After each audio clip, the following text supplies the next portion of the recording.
ចាជាដំបូងនាងខ្ញុំសូមអរគុណទៅដល់លោកគ្រូរងឈុនក៏ដូចជាក្រុមការងារគណៈបកកម្លាំងជាតិដែលបានរៀបចំ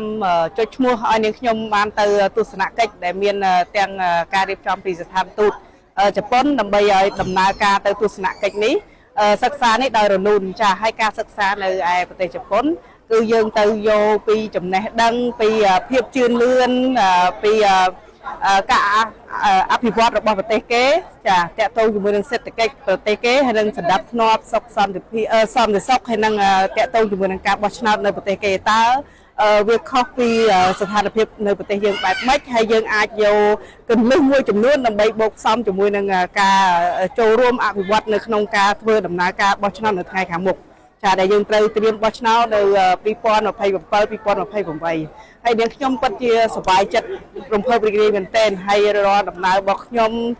ទាំងទៅទាំងមកគឺប្រកបដោយសុវត្ថិភាពទាំងទៅទាំងមកហើយរីករាយនៅក្នុងដំណើរនេះហើយក៏ខ្ញុំអរគុណទៅដល់បងប្អូនក្រុមការងារនៅក្នុងគណៈបកកម្លាំងជាតិជូនដំណើរទាំងទៅហើយនឹងទាំងមកទទួលពិសេសជាងគេដូចបងប្អូនព្រំរតចឹងចាជាយុវជនចារបស់គណៈបកកម្លាំងជាតិហើយអរគុណទាំងអស់គ្នាចាអរគុណច្រើនអរគុណ